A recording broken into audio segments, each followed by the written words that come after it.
Hello everyone! Gus has finally announced a new Atelier game, Atelier Yumia, and I am so excited for it. I want to just go through all the information we have so far and give you my first impressions on all of the details that we have received.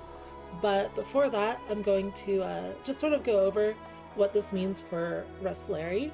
I have seen some concerns from people who probably aren't familiar with Gust as a company on whether them moving to a new game means end of service for Resleri or them splitting from Akatsuki is like a bad thing or whatever. And I just want to go through those concerns first, and we'll talk about Yumia in the context of Resleri, why Yumia is expected and why it's actually a good thing for Resleri. And then I'll go through all of the info we've received on the game so far and just give you my impressions, and it'll be a good time. The game looks really good. Yumia is super cute. So first up, I just want to give a small little overview of Gust as a game developer for people who don't know. It's very common for them to release a yearly game or even multiple games in one year, going back to 1994, so 30 years ago. Gust has been developing games for a long time. You can see that, they've been releasing one or more games a year for forever, even as recently as modern day, like multiple games in 2014, 2015, 2016, a lot in 2017, and so on and so forth. Even last year, we had 3 games. They're all on the Wikipedia list, but Ryza 3, Atelier Mario Remake, and Atelier Resleriana all released in 2023. And this year is actually a little bit of a slower year because we're only getting one game at the end of the year. December is Fairy Tail 2, and then Yumia is announced for next year. And as well, Yumia is the 26th entry in the Atelier series. It's expected that they were going to keep making Atelier games after the release of Atelier Resleriana, and Resleri wouldn't really be what it is without this, long history of the Atelier series, right? Because all the characters that we know from Resleri came from earlier games in the series. Obviously, there's, the original characters, Resna and Valeria, but all of the cameo characters just came from this long catalog of Atelier games, and of course they're going to keep doing that going forwards. As well, we have this interview from August of last year, right before Resleri came out, where basically Hosoi, the producer for Resleriana, he talked about how they wanted to, let's find it, right. So he talked about how they wanted to develop phone games to get more people in the series and grow the Atelier series. So Resleri wasn't an end to the Atelier series, right? It just means, it's basically a game that they're using to bring new players into the series, to advertise the series more, to tie it into the other games in the series, and all of that. It's not really like Yumia existing is a bad thing for the series, is a bad thing for Resleri. It's more like Resleri is a good thing for Yumia, and they will absolutely bring Yumia into Resleri closer to Yumia's release and stuff like that. And we already have, in fact, an SSR Memoria that they'll be adding to the JP version later this month with Yumia art. So you can see that they're already starting this tie-in, this collaboration between the two games, right? And then a little further, I wanted to talk a little bit about the Akatsuki split. So for those who are not aware, earlier in August, they announced that while Resleri was being, joint developed by Koei Tecmo / Gust and Akatsuki Games for a long time, since the start, they decided that Akatsuki Games will be leaving the project, so they announced that last month. And some people were worried that this is going to be a bad thing for the game going forward. I don't really think that's the case, and they did talk about that in this interview from yesterday a little bit. They elaborated on the split with the Akatsuki Games. Let's see if we can find it here. Maybe I just have to search it. Right. So as announced the other day, we've been co-developing Resleri, but from now on, we'll be developing and operating it alone. They said there's many good things about collaborating with them and things that they could have done better. But basically they just wanted a little more creative control over the project, and also Akatsuki wasn't really in charge of the actual game design, but more operational parts, so like the back end coding and server and stuff, and maybe like some financial management and stuff. Basically, it got to the point where they didn't really need Akatsuki to get the game up and running and help manage the servers and the back end and stuff, so they figured that Koei Tecmo would be able to take over the back end smoothly and it would be fine. There were no disputes with Akatsuki or anything like that. When two companies collaborate, the number of discussions is inevitably high. It took time to come together as a single team, and it's true that communication costs were higher than if we had developed the game alone. So there were benefits for the collaboration, but the benefits kind of dried up and they decided it would be best to split, right? And have Koei Tecmo take the game over as a whole. I'm assuming that this decision was actually made quite a while ago, probably closer to the half-year anniversary on JP.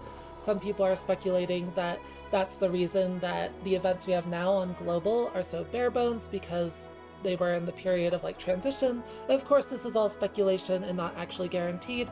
No one knows for sure on this, but it doesn't sound like there was any big drama with the split based on what Josue said about the split in this interview.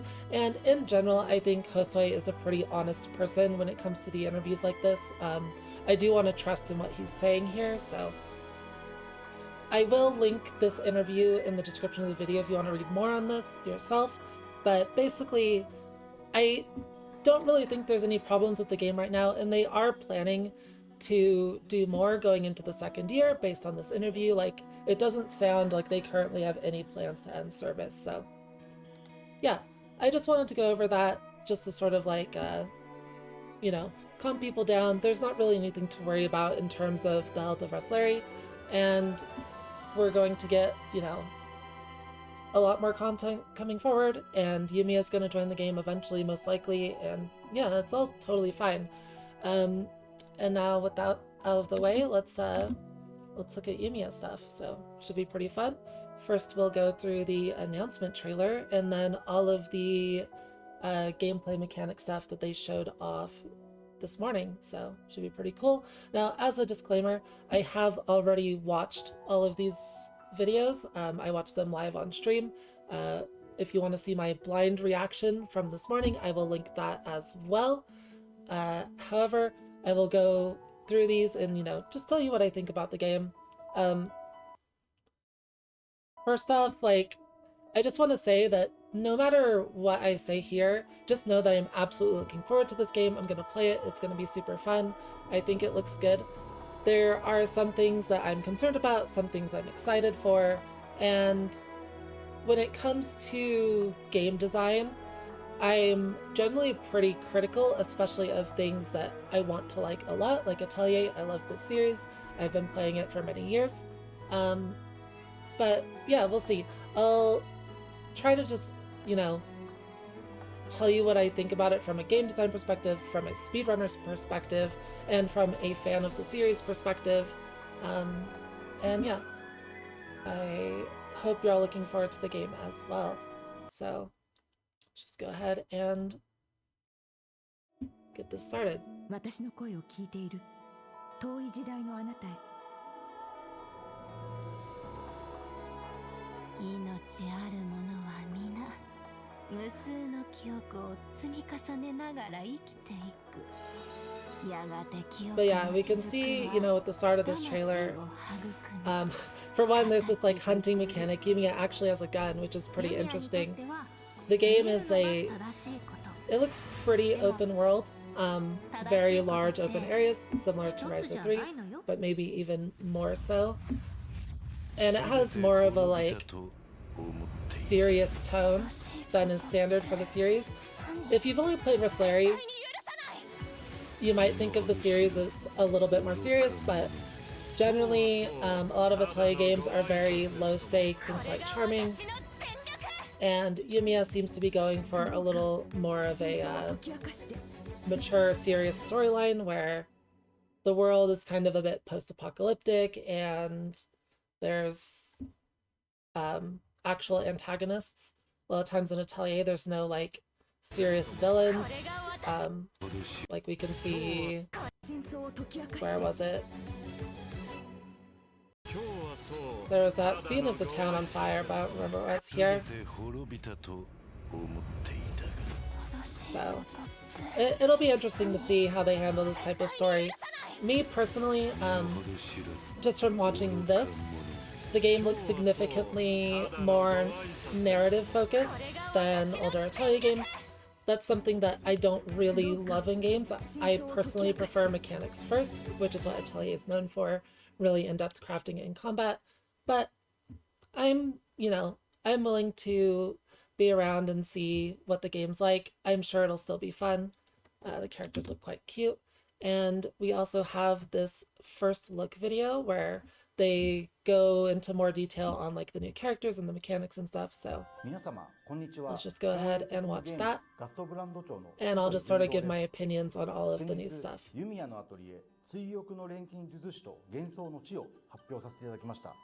And of course, this is Junzo Hosoi, the guy from the interviews earlier. He's basically the public he's basically the public face of Guts nowadays. He's the producer for Atelier in general, and he presents a lot of these videos, so.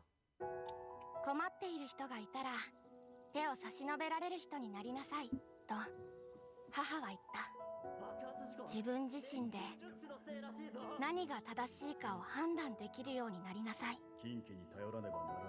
But yeah, it seems like in the world of Yumia, alchemy is actually outlawed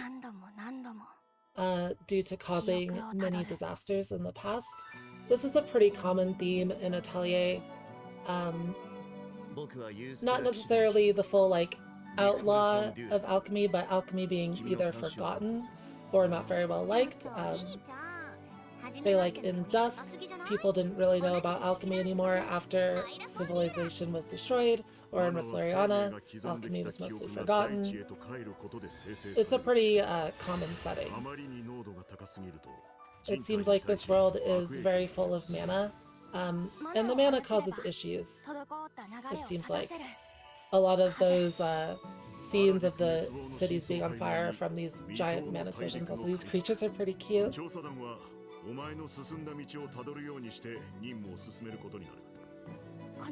Also, she has a bike, which is pretty awesome. Not only the bike, but there is that scene of her like jumping up the rocks. It looks like they're really putting a lot of effort into movement for this game, which I really like. Especially with the larger open fields, I think if they're going to do that kind of thing, good movement is a must. And it does just make the gathering gameplay a lot more fun. So, very excited about that. A lot of cool characters, a lot of sexy characters.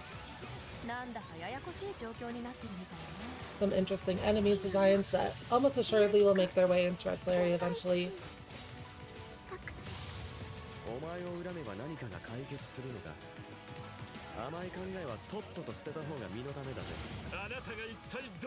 Yeah, the game definitely looks pretty cool, has good style.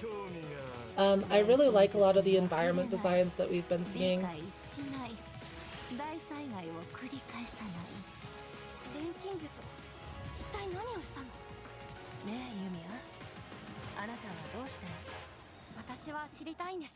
I want to know the truth.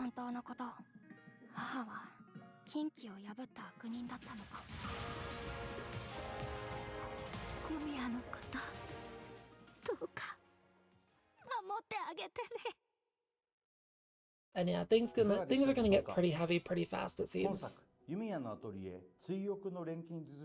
The theme is memory, so obviously the memory of her mother, I guess the memories of, all their loved ones from the past. This is that kind of setting where it's a pretty harsh world, I think. 今回の物語は大海の向こうのとある大陸が舞台となります。かつてこの大陸にはアラディス帝国 Yeah, we can see some of the environmental design here. There's a lot of variety. I like the color design in a lot of these areas. These look really nice. I think they'll be fun to run around in. Despite being like, they're not like super barren like you might expect for a lot of post-apocalyptic settings, which I think is good.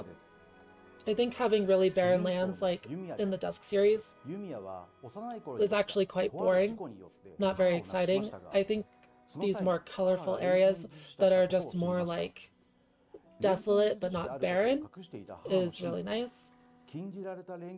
Here we get to see some more art of Yumia. She's definitely pretty cute. Her design's growing on me a little bit, and then we have all these other characters. Isla's pretty gyaru. We have this really sexy, mysterious woman in Nina, and a beastkin girl in Lenya.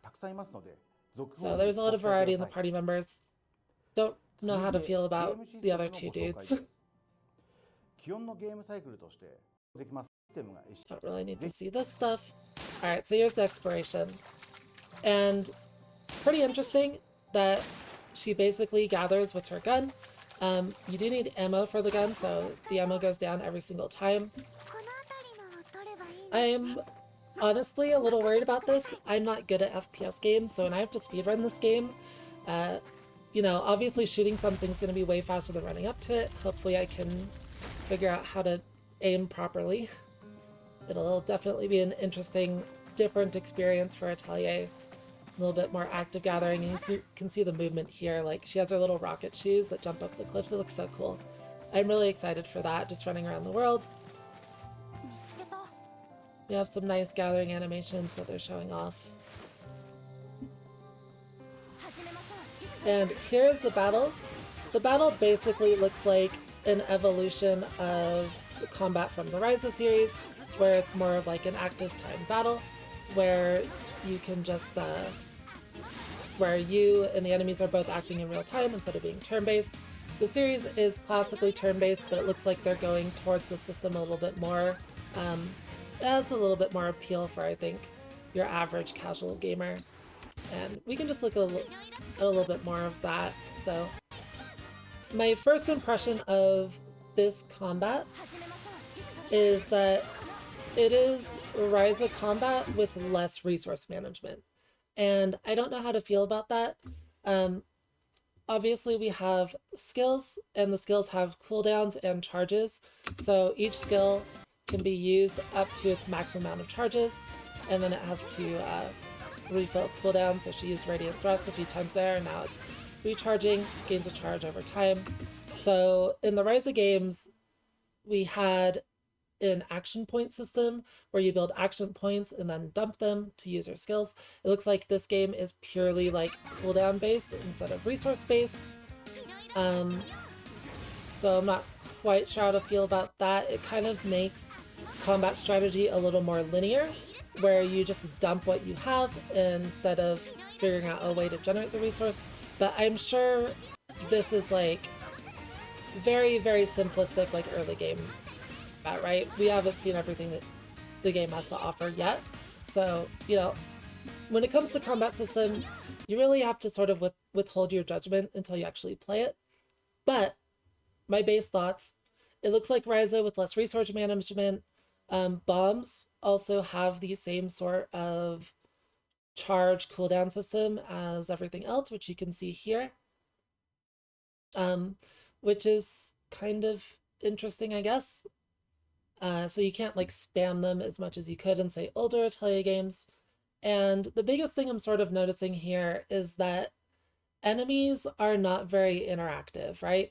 And maybe this is just for the promotional material, but every time we've seen them like fighting something so far, it's very much like the enemy is just doing whatever it wants with your party members over here in the corner, and the character you're controlling is just attacking from the side and not really paying attention to what the enemy is doing, right?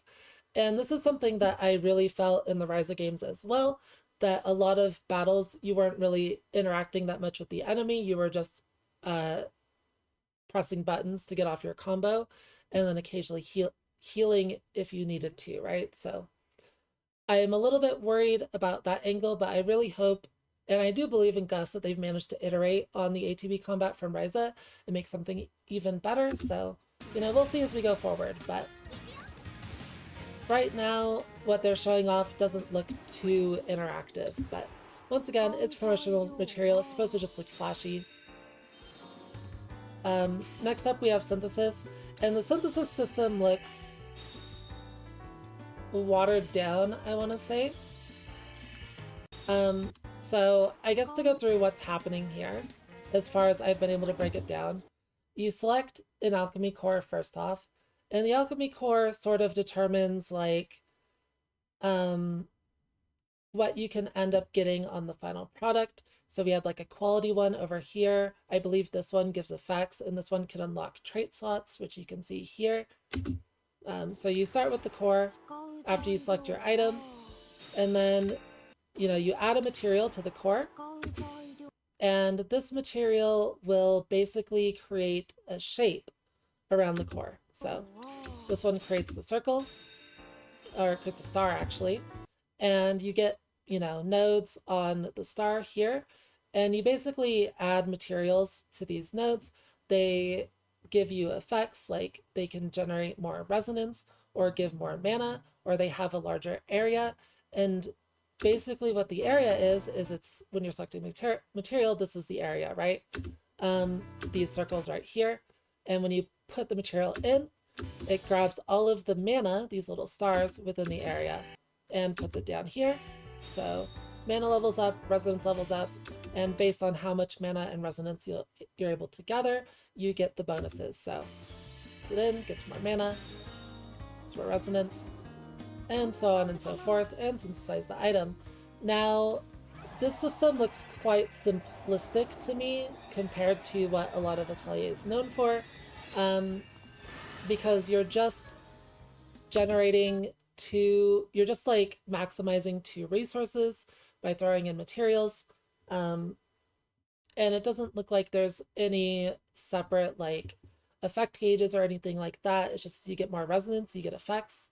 As you get more mana, you get more quality and stuff. It looks a little weird. As you get more resonance, you probably get more trait slots too. And traits seem to be completely decoupled from the alchemy system. So what it looks like is that you don't actually apply traits to your items during synthesis. You just unlock the slot, and then you can get trait crystals as drops from enemies, which you can then put on your items after synthesis. So that looks a little bit weird to me. It sort of removes a lot of the resource management aspect in alchemy as well and streamlines the process. To me, it looks a little bit more like a generic like JRPG equipment system, which I'm not a huge fan of, but we'll see how it works out, right? We also have what they're showing off here is field synthesis, which is basically use resources to make items you need for exploration. So right here they made zipline gloves, which you need to go on a zipline, which is basically going to be a shortcut around the world. And now we see the building system. So they have a really actually like robust base building system in this game, it appears. You can make a lot of buildings. They have a lot of blocks, a lot of decorations that you can place. It'll be interesting to play around with. I want to say that on one hand, Atelier doesn't need this type of thing, but on the other hand, this type of thing does feel very Atelier. But I think nowadays we're used to seeing this type of system in a lot of open world games. So we'll see how it works out. I will probably play with it a lot, but it definitely seems like more of a, distraction than anything. We'll see how much it actually adds to the depth of the game. It definitely has some gameplay connotations, implications. Like you can see here that she's placing a forge, which is for enhancing equipment, and the space seems to be kind of out in the middle of nowhere, so maybe there's multiple bases and also a barrel. Gotta get that in there. I'm looking forward to this. I think it'll be fun. They also, in the Japanese stream, did some pretty funny stuff with the base building, and there's a few other things that we can look at as well, because the Japanese stream has some different footage. So like you can see here that they're just randomly placing beds in the air. So obviously the system is very freeform. You can do kind of whatever as long as you're within like the base building area, and you can even jump on the beds and place more beds in the air. So I think people will do a lot of interesting things. with this building system. Of course, people will do silly things like this too, but yeah, let people do what they want, right? Kind of fun. And then let's see, we have some more combat footage as well from the stream. We can see here that there is something a little bit interactive. This enemy here glows red, and they do quickly swap characters when that happens to get a counter off on that enemy and interrupt its attack. So that looks kind of interesting. Ryza 2 had a perfect guard system where you could basically do kind of a similar thing. It wasn't a counter, but you did get a bonus for guarding against an enemy attack with good timing. This didn't really work very well, in my opinion, because most of the time you were animation locked out of getting those guards because you couldn't tell who an enemy was targeting in advance, right? So even if you were able to respond quickly enough to switch characters to who the enemy is targeting and guard in time, you couldn't necessarily actually guard because if that character was in an animation at all, you wouldn't be able to defend. So that system was really half-baked. It didn't really work out that well. It wasn't very good. This counter system looks like it's probably not going to have those issues, and it's a little bit more rewarding. So I'm excited to see more of that and how it works out. And hopefully we get to see a lot more gameplay mechanics, a lot more combat mechanics that make the combat like fluid and interactive and really exciting. You can also see here that they're just regularly swapping characters in and out. So it looks pretty combo based with character swaps, which is always a pretty fun thing to do in my opinion. So I'm definitely excited to use the combat from that perspective. And here we can see that they do switch to items, to use items. They have a lot of items, a lot of item charges. Yumia throws the item, and yeah, everything just kind of dies. So items might end up being very strong. We can actually use them. And of course, with the battle result, we can also see here that this right here, this is a trait crystal that I was talking about earlier. This is like destructive power or something, rank 3. I'm not completely sure on this translation. It's some sort of like power trait, rank 3. And this is what I was talking about earlier, where it seems like you just get these trait crystals and you can slot them into your finished items. So a little bit concerned about that because it does feel like it's removing a bit of depth from crafting, but I'm here for the experiment. I believe in Gust. I think it'll be pretty fun. We also have, is this all the same exploration footage? No, it's a little bit different. You can see more about the like, you can shoot enemies on the field, and I guess this stuns them so that they can't like run after you and attack you. And a lot of just like the same gathering, so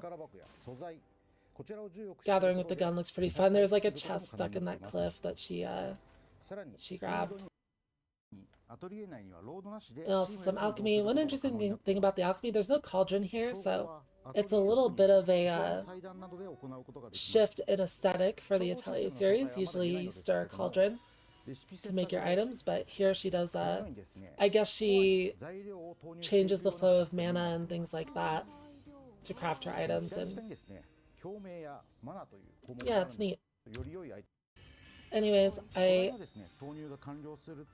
that's probably about it for the gameplay stuff. I don't think there's anything else. We have, you know, character profiles and whatever. The characters do look super cute. I can talk about them a little bit. We have Isla. She's like a very Gyari type. She has a really long spear. We actually saw a bit more of her combat animations in this video, which I thought looked really cool with her spear. She has all these like light spears when she attacks.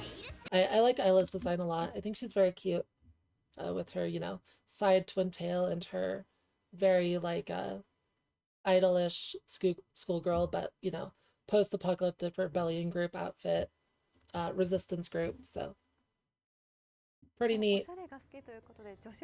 And then we also have Nina, who is like the sexy character archetype, and yeah, she's definitely there. I like her design a lot. She's pretty cool. But yeah, that should be about it for, you know, gameplay and stuff. Of course, as always with Atelier, we have a lot of art for pre-order bonuses for merch in JP. It's generally very fan servicey. This is pretty normal for the series, even back to games that people older games that people would not consider fan servicey, like the Arlen series and the Dusk series. Like this is pretty standard for the series. It's not anything new. We can look through this a little bit. A lot of it's really nice. Yumia, of course, being very cute definitely helps. You can see here that she's being forced to wear the Gyaru clothes, and she's not very comfortable with it. My personal favorite is this one of them together. It's pretty nice. Then we have a lot of more like swimsuit art as well, which is pretty expected for fan service art.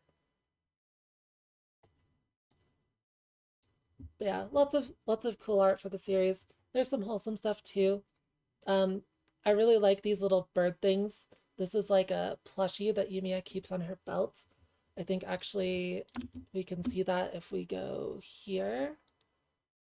Yeah, you can see it here. I think it's pretty cute. Then for this one, we have Yumia and Nina once again in swimsuits. Yumia in the rain. And another one with Yumia and Isla once again in swimsuits. Yeah, lots of swimsuit art. I like the pony in the bucket here. That's cool. But yeah, that's about it for Atelier Yumia. Or at least that's about what we know so far. I hope you all are looking forward to the game as much as I am. I think it's going to be super fun. I am really excited for it. And I'm really excited to see, how they bring her into Resleri as well in the future. I think it'll be good. But yeah, I'd like to hear all of your thoughts and opinions on the game as well. What you think about it mechanically, what you like, what you didn't like, and what you're looking forward to, because no matter what, it's an Atelier game. I think Gust is a good game developer. It's going to be super fun. I'm super excited for it. I hope you all are too, and look forward to more Yumia content as we get more information on it, and of course when the game comes out as well. I will be playing it on Twitch and speedrunning it, so it'll be a good time. We haven't had an Atelier release in a while. Usually we get them every year, but Yumia is going to be out like 2 years after Rise of 3's release, so it's kind of like, yeah, it's been a little while. Like, we've been playing Resleri the entire time, but, a full-featured console Atelier game. Looking forward to that, so. But yeah, thanks for watching. Hope you enjoyed the video, and I will see you all later. Bye-bye.